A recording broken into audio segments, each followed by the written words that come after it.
বাসমতি চাল শুনলেই মনে হয় যে আজকে হয়তো কোনো একটা দাওয়াতি প্রোগ্রাম হবে, কারণ বাসমতি চালটা দেখতে এতটা লোভনীয়।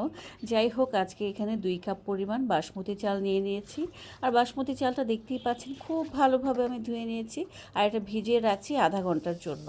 এখন রান্নায় চলে এলাম। চুলায় হাঁড়িতে পেঁয়াজ ভেজে নিয়েছি, সাথে 2-3টা গরম মশলা অ্যাড করে দিয়েছি, দিয়ে দিয়েছি এলাচ, দারচিনি আর তেজপাতা।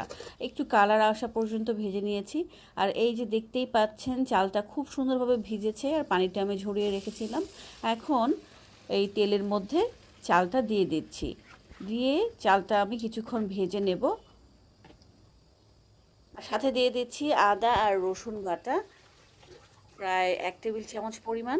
দিয়ে দিচ্ছি বেশ কিছু পরিমাণ কাঁচামরিচ, আর দিয়ে দিচ্ছি ফ্রোজেন করা কিছু মটরশুঁটি, আর দিয়ে দিচ্ছি স্বাদ অনুযায়ী লবণ।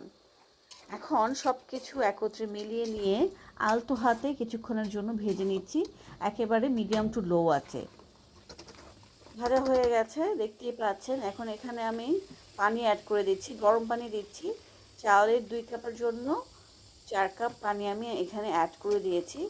তো অলওয়েজ আপনারা যতটুকু চাল নেবেন তার ডবল পানি দেবেন, একেবারে পারফেক্ট হবে যে কোনো রাইসই। বাট নতুন চালের ক্ষেত্রে পানির পরিমাণটা একটু কমিয়ে দেবেন, তাহলে দেখবেন একেবারে পারফেক্ট হবে। তো এটা বলকা নিয়ে নিলাম কিছুক্ষণ পর, দেখতেই পাচ্ছেন। তো বলক আসার পর এটা একেবারে দমে রেখে দিচ্ছি একেবারে 10 মিনিট। ফিরে এলাম 10 মিনিট পর। 10 মিনিট পরে দেখতেই পাচ্ছেন পানিটা টেনে এসেছে। এই মুহূর্তে দিয়ে দিচ্ছি বেশ কিছুটা ঘি। আর ঘি দিলে এত সুন্দর একটা অ্যারোমা আসে, সেটা আসলে কি করে বোঝাবো আপনাদের। অবশ্যই ঘিটা একেবারে শেষের দিকে দেওয়ার চেষ্টা করবেন। আর যেহেতু এটা বাসমতি রাইস, হালকা একটু কালার অ্যাড করে দিলে দেখতে অনেক সুন্দর লাগে, যেরকমটা বাহিরে বাসমতি রাইসে হয় আর কি। তো এখানে হালকা একটু আমি ইয়েলো কালার অ্যাড করে দিয়েছি, এটা ফুড কালার ছিল, আপনারা সেটা অরেঞ্জ কালারও অ্যাড করতে পারেন।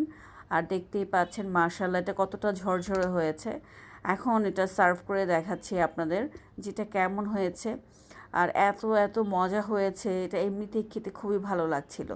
খুবই মজাদার এই বাসমতি রাইসটা খেতে হয়। আর এটা আমি মুরগি দিয়ে সার্ভ করেছিলাম, অসাধারণ ছিল খেতে। আর এই ধরনের খাবারগুলো গরম গরমই কিন্তু মজা। অনেক ধন্যবাদ আপনাদের।